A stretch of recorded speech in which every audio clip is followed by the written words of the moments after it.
예, 어제 청와대 정무수석실에서 나온 1361건의 문건. 이 내용들을 지금 하나하나 분석 중인데요. 지금까지 분석한 걸로는 삼성과 관련된 내용, 또 문학의 블랙리스트 관련된 내용, 뭐 이런 적법하지 않은 내용들이 담겨져 있다 그럽니다.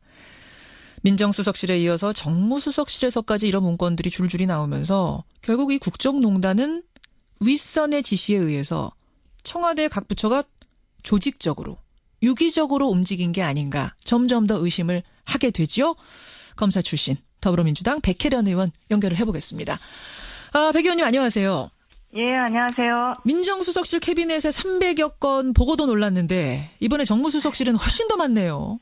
그렇습니다. 1361건이나 되죠. 그러니까 네. 이 문건이 만들어진 시기에 대해서 청와대가 발표를 했는데 보니까 현기환 수석 때부터 김정원 수석 거쳐서 조윤선 수석 시절까지의 문건이다. 맞지요? 네, 맞습니다. 예. 네. 지금 뭐 전체 내용을 이게 청와대 문건이기 때문에 다 공개는 못합니다만 청와대 얘기를 들어보면 삼성 문건 있습니다. 문학의 블랙리스트 문건 있습니다. 뭐 이렇게 확인을 해줬네요. 네, 그렇습니다. 제목 정도로 한마디로 확인을 해준 상태죠. 예. 네. 아니 근데 블랙리스트 문건이야 그렇다 치더라도 삼성 관련된 문건은 어떻게 이게 경제수석실이 아니라 정무수석실에서 나옵니까? 그러니까 지금 이 삼성 물건이 또 어디서 사실 저는 나올지 모른다고 보는데요. 총체적으로 모든 그 수석실에서 이 문제가 한 가지가 삼성에 관련된 문제가 한 가지가 아닌 거 아닌가? 여러 가지 부서가 사실 관여 있는 부분들입니다. 그러니까 민정수석실이라는 부분은 법률적인 검토라든지 검증의 문제로 접근할 수 있는 부분이고요. 정무수석실 같은 경우는 실제로 정치적인 영역에서 풀어야 할 부분들이 있을 수 있고 또 여러 가지 금융관계라든지 뭐 이런 부분들도 연관이 될 수 있는 부분이고요. 어허. 또 홍보수석실은 또 홍보수석실대로 이 문제를 어떻게 접근하고 또 언론과의 관계 어떻게 설정할 것이냐. 예. 여러 가지 것들이 있기 때문에 이 부분들이 앞으로도 저는 또 나올 수 있는 부분이라고 생각합니다. 이게 끝이 아니군요. 그러니까 홍보수석실 무슨 수석실 청와대 곳곳 뒤지다 보면은 또 비슷한 문건들이 또 나올 수도 있다. 그렇죠. 지금 제가 볼 땐 삼성 같은 경우가 이게 당시 상황으로 들어가면 2014년 8월에 이건희 회장이 쓰러집니다. 그리고 삼성의 경영권 승계에 새로운 국면이 발생하게 되는 것이죠. 그렇죠. 네, 박근혜 정부가 이것을 기회로 활용하자는 그런 생각을 했다고 보입니다. 그 활용하자는 생각을 민정수석실에서만 한 건 줄 알았는데 300건 보면서 정무수석실에서까지 이런 문건이 나왔으니 결국 이건 다른 부처에서도 또 나올 수도 있고. 그렇죠. 정부의 핵심 사업이었다. 뭐 이렇게 볼 수 있는 것이죠. 굉장히 조직적으로 아주 상층부에서 지시가 내려져 오고 피라미드처럼 밑으로 쫙 간 것 아닌가라는 예상을 해볼 수 있는 거네요. 그렇습니다. 예. 어제 나온 문건 내용 조금 더 분석해 보겠습니다. 방금 말씀드린 삼성 문건, 문학의 블랙리스트 문건 있고 언론 활용 방안 문건도 있다. 이렇게 발표를 했어요. 이거 뭘까요? 지금 구체적인 내용은 확인은 되지 않지만 청와대 관계자 발언에 따르면 여러 현안에 대한 여러 방송사들의 이름이 적혀 있었다는 것 아닙니까? 그래서 예로 든 것이 누리과정입니다. 누리과정에 대해서 2015년 3월에 굉장히 문제가 될 때 어떤 언론사를 통해서 한마디로 이것을 홍보를 하고 이런 부분들이 있었던 것으로 보입니다. 그러니까 그 민정수석실에 발견된 메모에 의하면 정권 비협조 언론사에 대해서는 어떤 식으로 법적 대응을 하고 또 협조적인 언론사에 대해서는 적극적으로 여론 형성에 활용하는 그런 방안들이 있었다는 거 아닙니까? 여론 조작의 흔적이라고 할 수 있네요. 그럼 이 문건들이?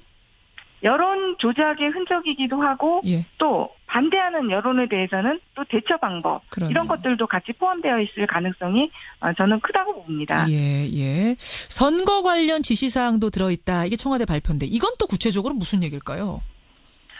선거 관련 지시사항도 이거 유출을 해볼 수 있을 것 같은데요. 안종범 전 수석 수첩에 보면 2016년 4.13 총선 당시 야당원 낙선운동을 지시한 내용이 있었습니다. 이미 안종범 수첩에 드러난 게 있죠. 예. 그렇죠.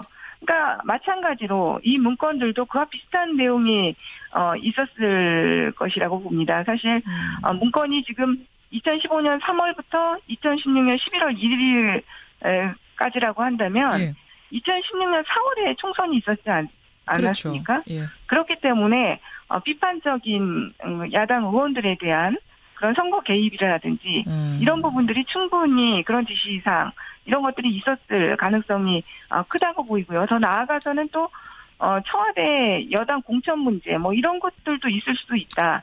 이런 생각이 듭니다. 그러면요, 백 의원님. 이거는 이제 삼성이니 블랙리스트니 이런 국정농단하고는 별개로 검찰 수사가 또 필요한 혐의가 새로 드러나는 거 아니에요? 그렇죠. 이게 직권남용 부분과 관련해서도 더 드러날 수 있고 공직선거법 위반 사항이 될 수도 있는 부분들이고요. 그러니까요. 예. 그 문건의 내용에 따라서 아주 수많은 형태의 새로운 범죄 혐의가 사실은 형성될 수 있는 것으로 보입니다. 이게 지금 국정농단 사건의 증거로 채택되려면 범죄의 혐의를 어떤 소명하는 증거로 채택되려면 작성자하고 의도가 뭔가 이게 분명히 드러나야 된다면서요. 그렇습니다. 예. 근데 이 작성자를 어떻게 찾아내는가 저는 좀 그 걱정을 했더니 당신 재임한 사람들 명단 뻔하다. 이거 조사 열심히 하면 금방 찾아낸다 이런 얘기도 있더라고요. 지금 그 민정수석실에서 발견된 자료와 지금 정무수석실에서 발견된 자료가 좀 다를 수 있을 것 같습니다. 지금 정무수석실에서 발견된 자료 같은 경우는 예. 구체적인 지금 이미 그 홍남기 실장 같은 경우가 수석비서관에 의해서 254건은 본인이 정리한 것이라고 밝혔지 않습니까? 예. 네, 밝혔습니다. 지금 네, 인터뷰에서. 그래요. 네, 일부는 이 기록이 그러니까 그 청와대 기획비서관 재임 시절에 수석비서관 회의를 할 경우에 실장이 주도하는 비서실장이 주도하는 수석비서관 회의를 할 경우에 속기사가 없기 때문에 기획비서관이 회의에 정리를 한다고 합니다. 예. 그런 문서들 같은 경우는 지금 작성자가 분명하고 이미 그렇죠. 작성자가 분명한 문서들이 되겠죠. 그런 건 아니더라도 당시 근무했던 사람들 조사해 보면 뭐 작성자 찾는 건 그리 어렵지 않을 거다. 민정수석실이든 정무수석실이든. 그렇습니다. 그리고 뭐 메모 같은 경우는 필적 감정을 그렇죠. 통해서 또 특정을 할 수가 있는 부분이기 때문에 그 부분들은 지금 그렇게 어려운 부분은 아니라고 보여집니다. 물론 지금 문건의 내용까지 우리가 정확히는 모르기 때문에 단정은 못합니다만 이게 만약 증거로 채택이 된다면 백혜련 의원 추정하시기에는 국정농단 재판에 어느 정도나 영향을 끼칠 걸로 보세요? 굉장한 영향을 미칠 수 있는 증거 기록이라고 볼 수 있겠죠. 안종범 전 수석 같은 업무 수첩 같은 경우는 박 전 당대표한테 직접 지시받은 내용을 기재한 것이긴 하지만 아주 공식적인 문서로 볼 수는 좀 어려운 부분 아닙니까? 개인 수첩이니까. 근데 이번 문건 같은 경우는 수석 비서관 회의 문건이고 정무수석실의 공식 문건으로 지금 보입니다. 그렇기 때문에 청와대 내부의 여러 조직이 범죄를 사전에 기획했다는 합리적인 의심이 가능하고 이것을 입증할 수 있는 그런 증거가 될 수 있기 때문에 굉장히 이 국정농단 사건과 관련해서 많은 의미를 줄 수 있는 문건들로 보입니다. 안종범 수석의 수첩, 사실 우리 구수첩도 굉장히 귀한 증거라고 했었는데 그것을 훨씬 뛰어넘는 가치가 있는 증거들이 지금 나온 거다 이 말씀. 네, 그렇게 볼 수가 있는 것이죠. 근데 지금 청취자 6948님도 질문 주셨습니다만 아니 근데 이렇게 많은 문건들이 어떻게 여태 그렇게 남아있을 수가 있느냐. 박근혜 정부가 흔적 하나도 안 남기고 가려고 엄청나게 공들였다는 거 우리가 다 알고 있고 또 압수수색 안 받으려고 얼마나 저항했는지 우리 국민이 다 알고 있는데 그 와중에 이렇게 놓고 갔다는 게 이해가 안 간다. 어떻게 생각하세요? 그렇습니다. 저도 이 문제에 대해서 제가 사실 올 3월 초에도 박근혜 정부가 청와대가 국정농단 사건이 불거진 작년 9월부터 올해 초까지 문서 파쇄기 26대를 구매했다고 파쇄기 공개한 문서 파쇄기 공개한 바가 있습니다. 그 정도로 박근혜 정부에서 광범위한 증거 한마디로 인멸 행위가 일어난 것으로 보입니다. 그러니까요. 그럼에도 불구하고 이런 자료들이 나타난 것은 저는 박근혜 정부가 총체적으로 엉망이었다는 것을 반증하는 것이라고 봅니다. 한마디로 어떻게 보면 공직기강이라는 부분에 있어서도 저는 말단 이게 지금 정무수석실에서 특히 그 행정요원의 캐비넷에서 나왔다는 부분에 저는 주목해야 된다고 봅니다. 누구 요원이요? 행정요원. 행정요원. 예. 그러니까 한마디로 말단 제일 말단이죠. 직원으로 볼 수 있는 것이죠. 예. 그러니까 국정농단에 직접 개입되었던 비서관이라든지 행정관이라든지 이런 고위직들 같은 경우에는 저는 철저한 증거인멸 행위를 했을 것이라고 봅니다. 예. 네. 예. 그렇지만 이런 말단 행정요원들 같은 경우는 그런 부분들에서 본인들이 직접 관여한 행위가 아니기 때문에 시키는 대로 했을 테니까.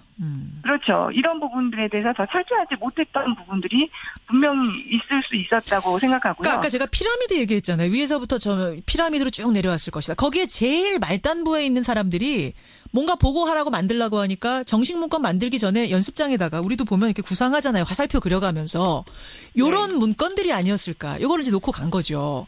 근데 저는 그거는 아니라고. 그건 아니에요. 네, 이거 지금 아까도 말씀드렸지만 예. 수석 비서관 회의 문건 이런 것들이 나왔다는 거 아닙니까? 예, 그 문건에는 그 자리에는 이런 행정요원들이 참석할 수는 없습니다. 제가 볼 때는 그런 문건들이 작성이 되고 사본을 복사하는 과정, 예. 서로 돌려보는 과정, 다른 부서에 전달하는 과정, 이런 과정들 속에서 행정요원 손에 들어가고 그렇죠. 이런 문건들도 정확하게 사본이 몇 부가 복사되고 예. 어느 부서는 어디로 가야 되고 이런 것들이 정확히 체크가 돼야 되는데 예. 박근혜 정부는 저는 그런 부분들이 전혀 제대로 관리가 되지 않았다고 봅니다. 작성자는 윗사람인데 그걸 이제 나르고 복사하고 이렇게 하는 사이에 행정요원들이 그냥 창고에 뒀던 거. 요런 게 놓고 가신 거, 흘려진 거 아닌가. 이쪽으로 보세요. 크다고 지금 보여집니다. 예, 여기까지 일단 우리 파악하고 또 문건 나오면 또 한번 다뤄보겠습니다. 백 의원님 고맙습니다. 네, 감사합니다. 더불어민주당 백혜련 의원이었습니다.